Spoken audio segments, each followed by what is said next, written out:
Back now is in the studio, Max Scott, to talk Arsenal or lack of transfers, activity or not. Well, look, today marks the 3-year anniversary since Arsenal last signed a striker. It was Gabriel Jesus. Now, was it? Yeah, 3 years to the day.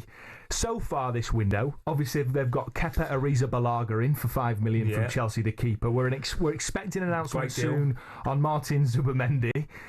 They're in talks as well with Christian Norgard from Brentford, defender Christian Mosquera from Valencia. They've also been linked to Eberechi Eze, Rodrigo from Madrid, but Ray, still no striker. Are you one of those Arsenal fans that think if you can sort of strengthen, elsewhere in the pitch, then you can still win the title, or do you think now we need to go and get a striker? No, they definitely need a striker. There's no doubt about that. I think this Eze's a good buy, but he's not a striker. Absolutely.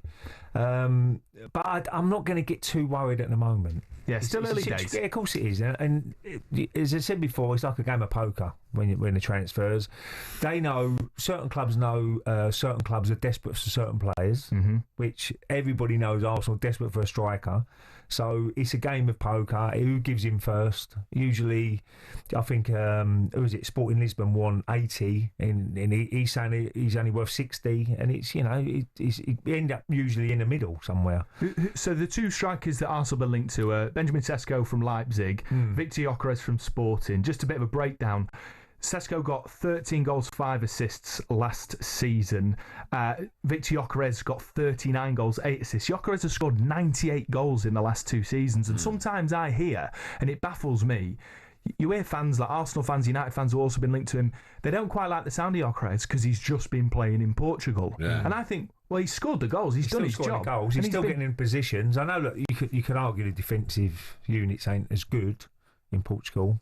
You've got obviously big 3 or 4 teams at the top. He scored a hat-trick against City in Champions League, didn't he? Indeed. But I would take both of those. You ain't going to get both. I think Sesko would be more...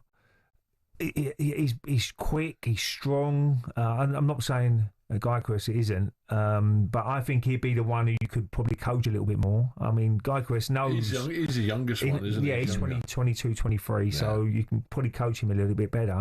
But I always look at the end of the window. Ideally, you want the players in as quickly as you can. Because, for pre-season. Yeah, exactly. You've got to get to know their characters. When are Arsenal back? They'll be back this week, I should imagine. What's the date now? Yeah, they'll be certainly going back soon. There'll be certain...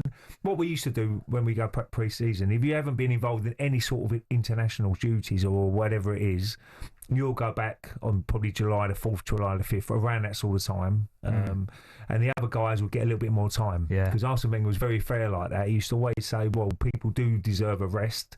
So some would always meet up in pre-season tour or something like that. So I'm sure some of the players, like who's been involved in England, and there's obviously a lot of tournaments going on, they'll come back a little bit later. But ideally you want every single player, you want all your business done early in the season. You want it in the pre-season. You want it all in and get people to know each other going into that last game. But it doesn't work like that. Do you reckon Arsenal can win a title? Let's say they get Eze and Rodrigo. They probably wouldn't, but in a hypothetical world, but they do not get a striker.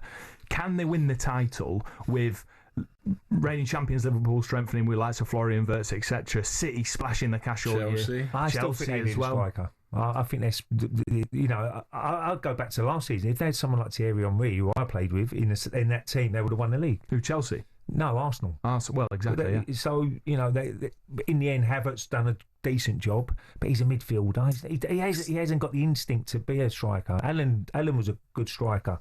He had that instinct to get half a yard on a defender. He knows when to make the runs or when to make the run and go back post and stuff. It's just, Ian Wright was a brilliant striker I played with, who knew exactly where to be in the right place at the right time. Feels like there's less of them around nowadays, doesn't it? Exactly. There's not many number 9s around, and Moreno done a good job when he went up there, but they're still not strikers, are they? They're not the instinct. Does Arteta survive the season if you don't win the league, or if you don't win anything? It depends on how, if they go close again. Yeah, it depends on what sort of way you get knocked out. Liverpool last year, look at the many games they lost. Incredible run they had.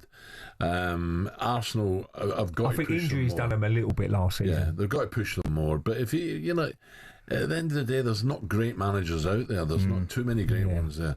And if they can really push Liverpool, Chelsea, City, they worry me, the goals they're conceding at the moment. Yeah, you've seen that in Club World Cup. Oh dear. It'll be interesting to see how Chelsea does. It's going to be good, yeah. Yeah, it's going to be a great season. What about Arsenal fans? Do you think, though, that there'll be a section of them that start to grow weary if they're not challenging by Christmas, for example? I think so. Realistically, I think Arteta knows he's under pressure. Yeah. Of course he is. I mean, every single manager in that league is under pressure. We all know if you're at the bottom, you want to stay in the Premier League because of the money, and that's when they make these big decisions to sack managers. If you're at the top, you want to be in that top 4, top 6, top 8, whatever it's going to be, European football, then you're under pressure. So, look, Mikel Arteta knows that, and he just needs now. He's going to be backed by the board, there's no doubt about that. They think he's the right man to take this club forward. Yeah. Now, if he can get the right players in, have a little bit of luck with injuries, because I think at vital stages last season, they Saka out, Odegaard got injured and it affected his game a little bit. Gabriel, the start for 6 games. It's so a should be under pressure after 6 games. But suddenly, if they win 4 out of 6 or 4 or 5 out of 6, then suddenly they're in a good everyone's position. talking about them as champions. Yeah. So it could go either way there, and let's hope they have a good pre-season, because pre-season for me is so important for a player. That is the most important time of the season, really, because if you have a good pre-season, you're in ready to go for the season, and your body's ready to go. If you get a couple of injuries to key players in pre-season, which can happen, then you could be on the back foot straight away. talkSPORT Breakfast with Alan Brazil. Thursday and Friday morning, 6 till 10. On AM, on DAB, via the talkSPORT app and on your smart speaker. talkSPORT.